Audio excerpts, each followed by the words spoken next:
हमें प्यार में समा लिया है, पास में बुला लिया है, पास में बुला लिया।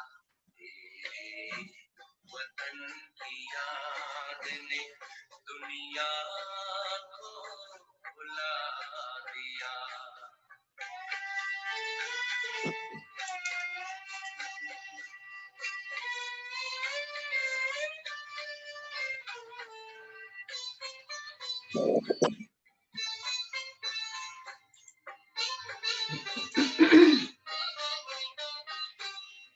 चलते हैं जब जमीन पर, लगता गगन में चल रहे, उमंग में है उड़ रहे, तेरे रंग में है ढल रहे, तेरे रंग में है ढल रहे। दिल की बातें सुन के बाबा बाहों में उठा लिया। तेरे वतन की याद ने दुनिया को भुला दिया।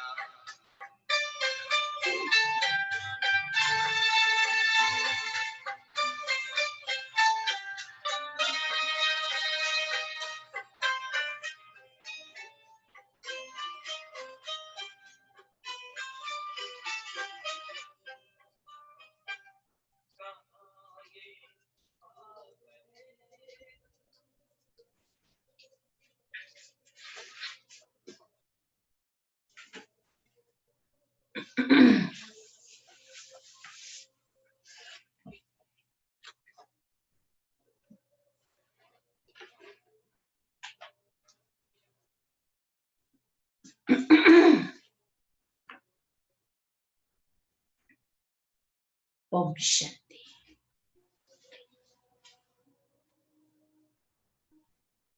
25 तारीख की मुरली है। आज क्रिसमस डे है। आप सभी को भी क्रिसमस डे की बहुत बहुत मुबारक हो, मुबारक हो, मुबारक हो। Happy Christmas day. बचपन में सुना करते थे कि एक ऐसा महापुरुष होकर के गया जिसने दुनिया को दया का संदेश दिया, अपकारियों के ऊपर उपकार करने का संदेश दिया, लेकिन लोगों ने उसको समझा नहीं। लोगों ने उसको पत्थर मारे, क्रॉस पर चढ़ा दिया और बाद में उसको याद करते हैं। इसीलिए कहा जाता कि ये ईश्वरीय मार्ग कोई कायरों का मार्ग नहीं है, ये शूरवीरों का मार्ग है। तो हम बच्चे भी जब इस ईश्वरीय मार्ग पर चलते हैं, बाबा की श्रीमत का पालन करते हैं, तो बहुत लोग ना समझने के कारण काफी विरोध भी करते हैं, टॉन्ट भी करते हैं, लेकिन बाबा ने हमको यही सिखाया है कि उनको अनजान समझ करके क्षमा करते चलो, अपकारियों पर उपकार करते चलो। तो आज हम सभी को भी ये शिक्षा मिलती है कि कोई कैसा भी अवगुण वाला है, कैसा भी विरोधी व्यक्ति है, लेकिन किसी के प्रति भी हमको अंदर में नफरत नहीं रखनी है। नफरत और घृणा का आज हम सभी विशेष त्याग करें, सभी के प्रति स्नेह, दया और उपकार की भावना अंदर में रख करके चले, तो ही सच्चा क्रिसमस डे मनाया वो कहेंगे। सुनते हैं बाबा के महावाक्य, मीठे बच्चे जब तक जीना है बाप को याद करना है, जब तक जीना है बाप को याद करना है। याद से ही आयु बढ़ेगी।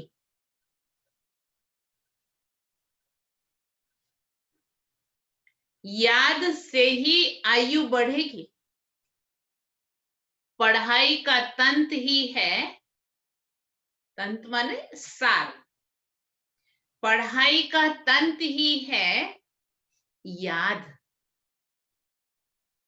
पढ़ाई को स्वरूप में लाना अर्थात याद में टिकना। प्रश्न है, तुम बच्चों का अतीन्द्रिय सुख गाया हुआ है, क्यों? तुम बच्चों का अतीन्द्रिय सुख गाया हुआ है, क्यों? बाबा ने कहा, क्योंकि तुम सदा ही बाबा की याद में खुशियां मनाते हो।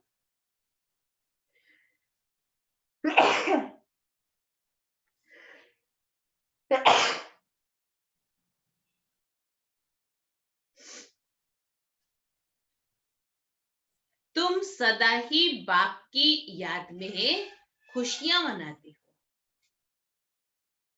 अभी तुम्हारी सदा ही क्रिसमस है। एक दिन या एक वीक नहीं, लेकिन बाबा ने कहा अभी संगम युग में तुम्हारी सदा ही क्रिसमस है। तुम्हें भगवान पढ़ाते हैं, तुम्हें भगवान पढ़ाते हैं। इससे बड़ी खुशी और क्या होंगी?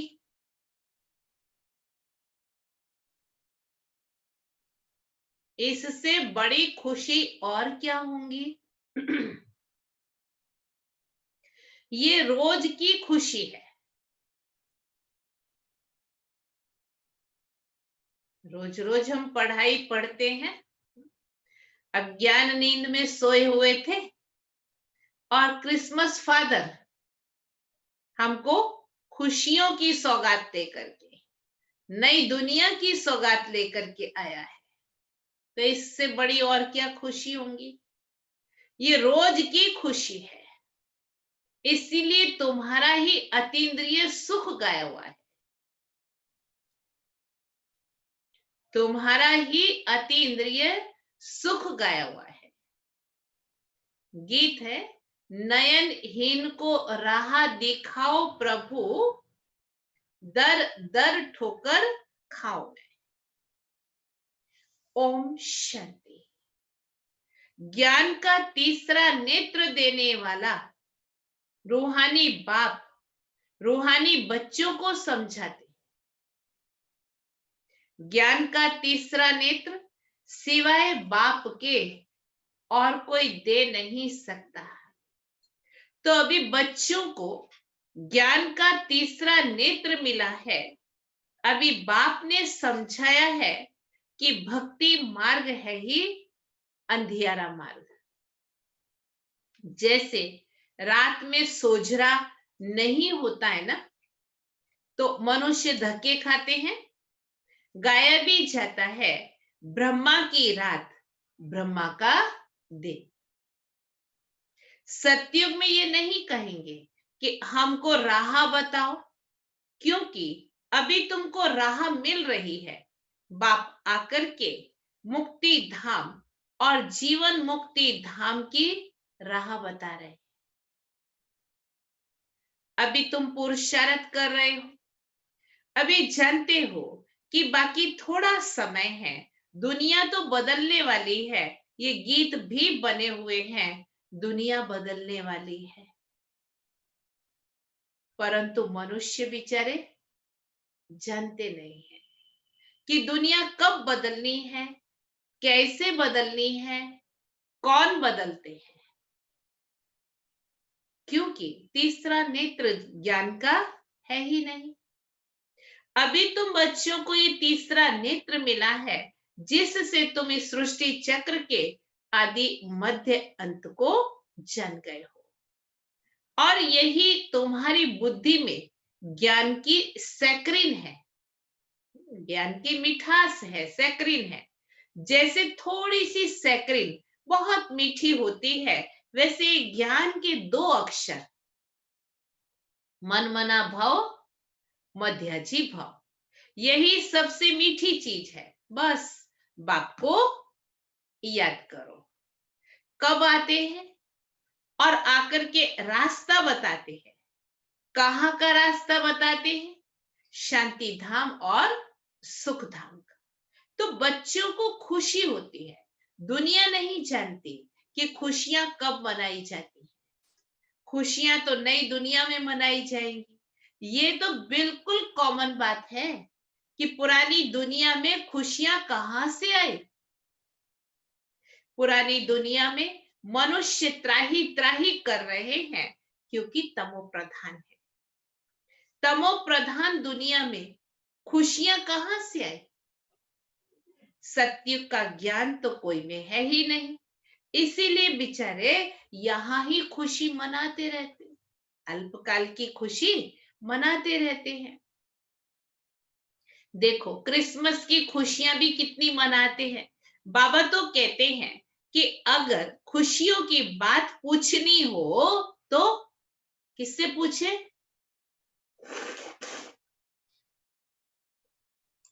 खुशियों की बात पूछनी हो तो बाबा ने कहा गोप गोपियों से। वो कौन? बाबा बड़े नाज से कह रहे हैं मेरे बच्चों से पूछो, क्योंकि बाप बहुत सहज रास्ता बता रहे हैं। गृहस्थ व्यवहार में रहते हुए अपने धंधे धोरी का कर्तव्य करते हुए कमल पुष्प समान पवित्र रहो और मुझे याद करो। जैसे आशिक माशिक होते हैं ना, वह भी धंधा धोरी करते एक दो को याद करते हैं। उनको साक्षात्कार भी होते हैं, जैसे लैला मजनू, हीर रांझा। वो विकार के लिए एक दो के आशिक नहीं होते। उनकी जो हिस्ट्री बताते हैं तो वो विकारों के लिए एक दो के ऊपर आशिक नहीं होते। उनका प्यार गाया हुआ है, उनमें एक दो के आशिक होते हैं। लेकिन यहां वो बात नहीं है।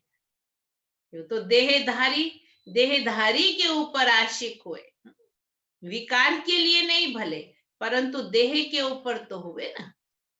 उनका प्यार गाया हुआ है। यहां वो बात नहीं है। यहां तो तुम जन्म जन्मांतर के उस माशुक के आशिक ही रहे हो। वो माशुक तुम्हारा आशिक नहीं है। हम आशिक है, वो हमारा माशुक है। वो माशुक आशिक नहीं बनता है। तुम उनको बुलाते हो यहां आने के लिए, हे भगवान नैनहीन को आकर राह बताओ। तुमने आधा कल्प बुलाया है। जब दुख ज्यादा होता है तो जास्ती बुलाते हैं। जास्ती दुख में जास्ती सिमरन करने वाले भी होते हैं। देखो अभी कितने याद करने वाले ढेर के ढेर हैं। गाया हुआ है ना, दुख में सिमरन सब करे। जितना देरी होती जाती है उतना तमो प्रधान ज्यादा होते जाते हैं। तो तुम चढ़ रहे हो, वह और ही उतर रहे हैं। क्योंकि जब तक विनाश हो तब तक तमो प्रधान बुद्धि को, तमो प्रधानता वृद्धि को पाती रहती। दिन प्रतिदिन माया भी तमो प्रधान वृद्धि को पाती जाती है। इस समय बाप भी सर्वशक्तिमान है तो माया भी सर्वशक्तिमान है। वो भी तो कम नहीं है। बाबा के बच्चों को कैसे खींच लेती है, पता भी नहीं चलने देती। इस समय में सब जबरदस्त है। तुम बच्चे इस समय ब्रह्मा मुख वंशावली ब्राह्मण कुल भूषण हो। तुम्हारा है सर्वोत्तम कुल। इसको कहा जाता है ऊंचते ऊंच कुल। इस समय तुम्हारा ये अमूल्य जीवन है, इसीलिए इस जीवन की संभाल भी करनी चाहिए। क्योंकि 5 विकारों के कारण शरीर की भी आयु तो कमती होती जाती है ना। तो बाबा कहते हैं इस समय 5 विकारों को छोड़कर योग में रहो तो आयु बढ़ती जाएगी। आयु बढ़ते बढ़ते भविष्य में तुम्हारी आयु 150 वर्ष हो जाएगी।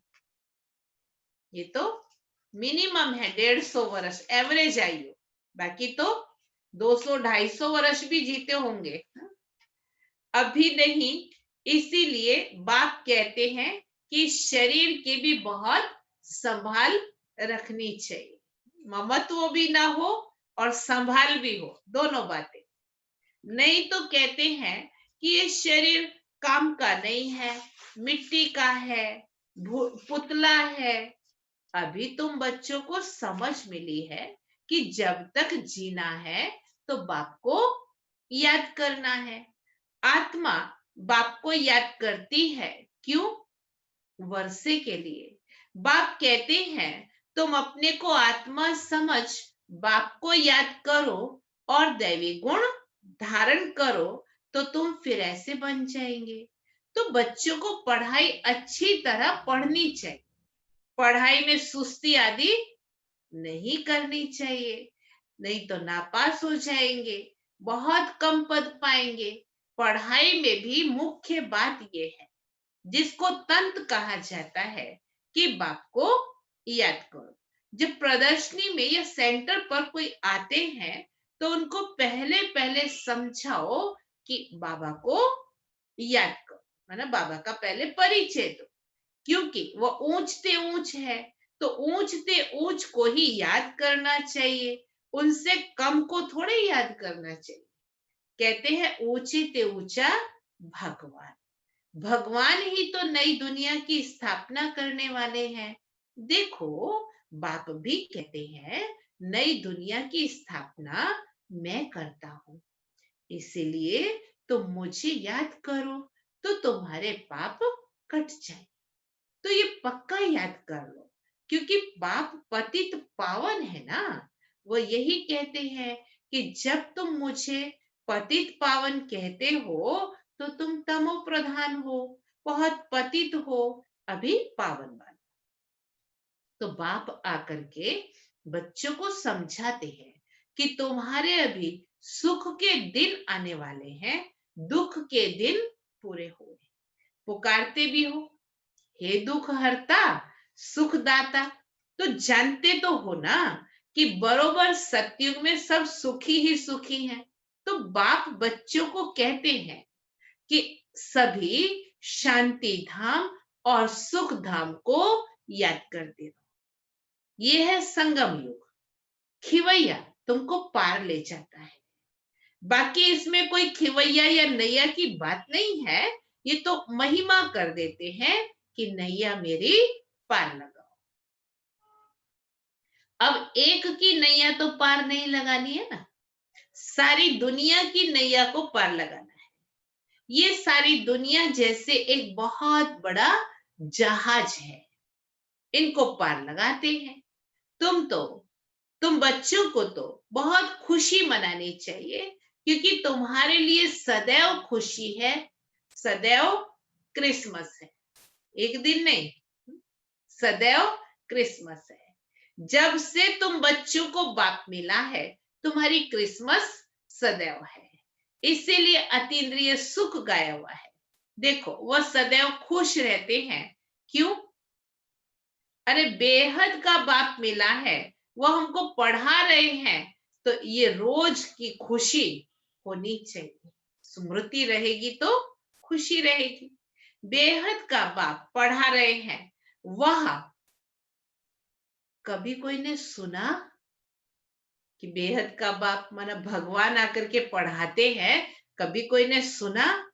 गीता में भी भगवान वाच है कि मैं तुमको राजयोग सिखलाता हूं। जैसे वो लोग बैरिस्ट्री योग, सर्जरी योग सिखलाते हैं, मैं तुम रूहानी बच्चों को राजयोग सिखलाता हूं। तुम यहां आते हो बरोबर, राजयोग सीखने तो आते हो, मूंझने की दरकार नहीं है। तो राजयोग सीख कर पूरा करना चाहिए, भागंती तो नहीं होना चाहिए। पढ़ना भी है तो धारणा भी अच्छी करनी है। टीचर पढ़ाते हैं धारणा करने के लिए। हर एक को अपनी अपनी बुद्धि होती है, किसी की उत्तम, किसी की मध्यम, किसी की कनिष्ठ। तो अपने से पूछना चाहिए कि मैं उत्तम हूं, मध्यम हूं या कनिष्ठ हूं। अपने को आपे ही परखना चाहिए कि मैं ऐसे ऊंचे ते ऊंचा इम्तिहान पास करके ऊंच पद पाने लायक हूं, मैं सर्विस करता हूं। तो बाप कहते हैं बच्चे सर्विसेबल बनो, बाबा को फॉलो करो, क्योंकि मैं भी तो सर्विस करता हूं ना, आया ही हूं सर्विस करने के लिए, और रोज रोज सर्विस करता हूं, क्योंकि रथ भी तो लिया है ना, रथ भी मजबूत अच्छा है। ब्रह्मा बाबा का रथ भी मजबूत और अच्छा है, और सर्विस तो इनकी सदैव हो। बाप दादा तो इनके रथ में सदैव है। भले इनका शरीर बीमार पड़ जाए, मैं तो बैठा हूं ना, तो मैं इनके अंदर में बैठ करके लिखता भी हूं। अगर ये मुख से नहीं भी बोल सके तो मैं लिख सकता हूं। मुरली मिस नहीं होती। जब से शिव बाबा ने ब्रह्मा बाबा के तन में प्रवेश किया, तब से लेकर के बाबा ने कभी भी एक दिन भी मिस नहीं किया जो बच्चों को मुरली ना मिले। जब तक बैठ सके, लिख सके, तो मैं मुरली भी बजाता हूं, बच्चों को लिख करके भेज देता हूं, क्योंकि सर्विसेबल हूं ना। मैं तो आकर के तुम बच्चों को समझाता हूं कि तुम अपने को आत्मा समझ करके निश्चय बुद्धि हो करके सर्विस में लग जाओ। बाप की service, on God fatherly service, जैसे वो लिखते हैं ऑन हिज मैजेस्टी सर्विस, तो तुम क्या कहेंगे? ये मैजेस्टी से भी ऊंची सर्विस है, क्योंकि मैजेस्टी बनते हैं, महाराजा बनते हैं ना हम। ये भी तुम समझ सकते हो कि बरोबर हम वर्ल्ड का मालिक बनते हैं। तुम बच्चों में जो अच्छी रीति पुरुषार्थ करते हैं, उनको महावीर कहा जाता है। तो ये जांच करनी है कि कौन महावीर है जो बाबा के डायरेक्शन पर चलते हैं। बाप समझाते हैं कि बच्चे अपने को आत्मा समझो, भाई भाई को देखो। बाप अपने को, भाइयों को, बाप अपने को भाइयों का बाप समझते हैं, और भाइयों को ही देखते हैं, सभी को तो नहीं देखेंगे। अपने बच्चों को कैसे आत्मा की दृष्टि से देखते हैं। ये तो ज्ञान है कि शरीर बिगर कोई सुन ना सके, बोल ना सके। तुम तो जानते हो ना कि मैं भी यहाँ शरीर में आया हूं, मैंने ये शरीर लौट लिया हुआ है। शरीर तो सबको है, शरीर के साथ ही आत्मा यहाँ पढ़ती है। तो अभी आत्माओं को समझना चाहिए कि बाबा हमको पढ़ा रहे हैं। बाबा की बैठक कहाँ है? शिव बाबा की बैठक कहाँ है? अकाल तख्त पर, ब्रह्मा बाबा की भ्रुकुटी में। बाबा ने समझाया है कि हर एक आत्मा अकाल मूर्त है।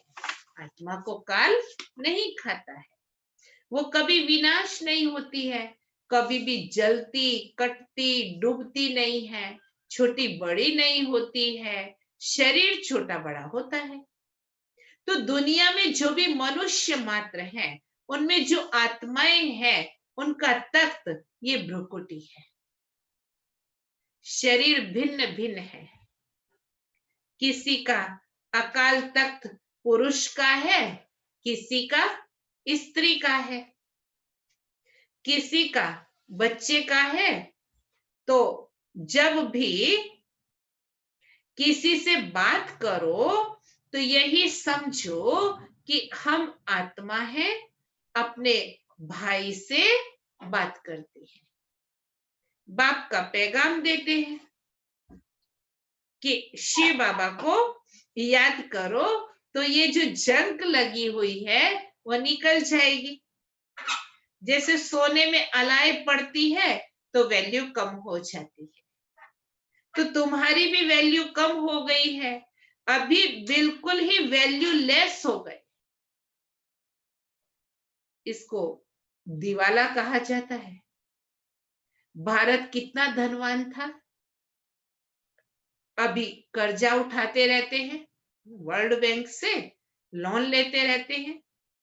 विनाश में तो सबका पैसा खत्म हो जाएगा, न देने वाला रहेगा न लेने वाला रहेगा, सभी खत्म हो जाएंगे। बाकी जो अविनाशी ज्ञान रतन लेने वाले हैं वो फिर आकर के अपना भाग्य लेंगे। अच्छा, मीठे मीठे सिकिलदे बच्चों प्रति माता पिता बाप दादा का याद प्यार और गुड मॉर्निंग। रूहानी बाप की रूहानी बच्चों को नमस्ते। हम रूहानी बच्चों की रूहानी बाप को याद प्यार, गुड मॉर्निंग और नमस्ते। धारणा के लिए मुख्य सार है, पहली पॉइंट, बाप को फॉलो कर, बाप को फॉलो कर बाबा के समान सर्विस एबल बनना है।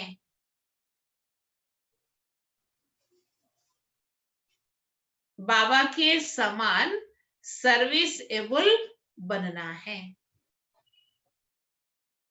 अपने को आपे ही परखना है। अपने को आपे ही परखना है कि मैं ऊंचे से ऊंचा इम्तिहान पास करके ऊंच पद पाने के लायक हूं। ऊंचे से ऊंचा इम्तिहान पास करके ऊंच पद पाने के लायक हूं। दूसरी पॉइंट, बाबा के डायरेक्शन पर चलकर महावीर बनना है।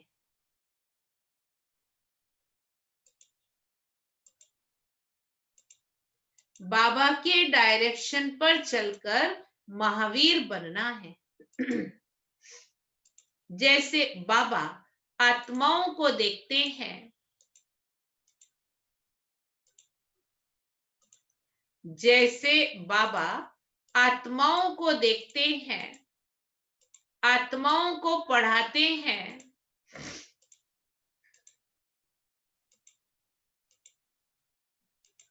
आत्माओं को पढ़ाते हैं, ऐसे आत्मा भाई भाई को देखकर बात करती है। ऐसे आत्मा भाई भाई को देखकर बात करती है। वरदान, तन की तंदुरुस्ती, मन की खुशी और धन की समृद्धि। तन की तंदुरुस्ती, मन की खुशी और धन की समृद्धि, इसके द्वारा श्रेष्ठ भाग्यवान भव। श्रेष्ठ भाग्यवान भव। संगम युग पर सदा स्वर्ग में स्थित रहने से, संगम युग पर सदा स्व में स्थित रहने से तन का कर्म भोग सूली से काटा हो जाता है। तन का कर्म भोग सूली से काटा हो जाता है। तन का रोग योग में परिवर्तन कर देते हो।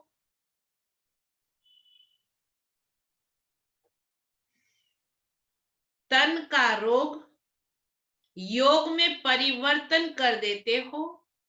इसीलिए सदा स्वस्थ हो,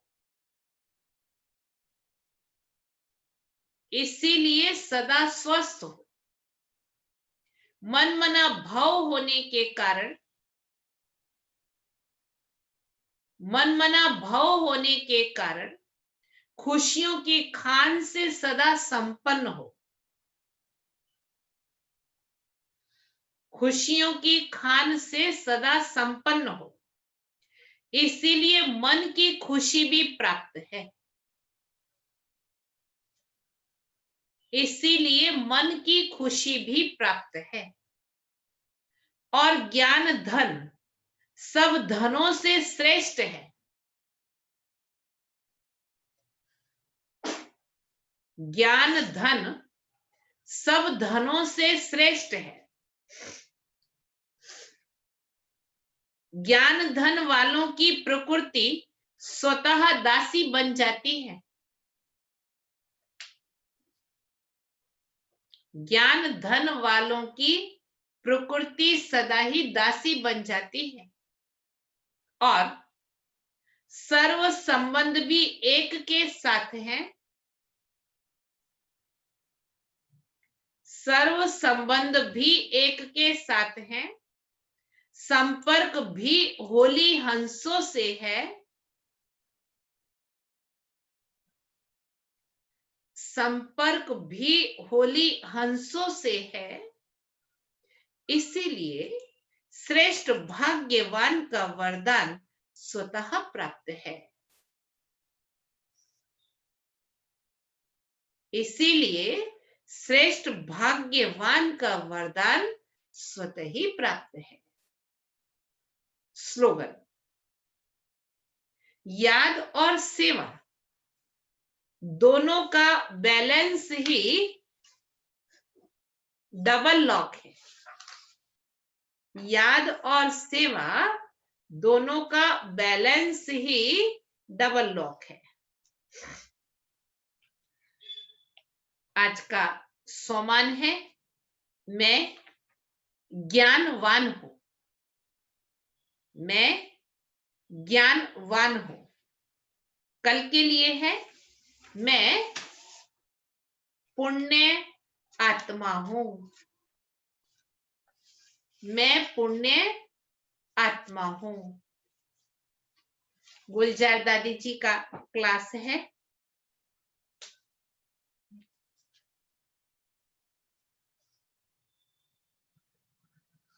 तपस्या करना और तपस्वी मूर्ख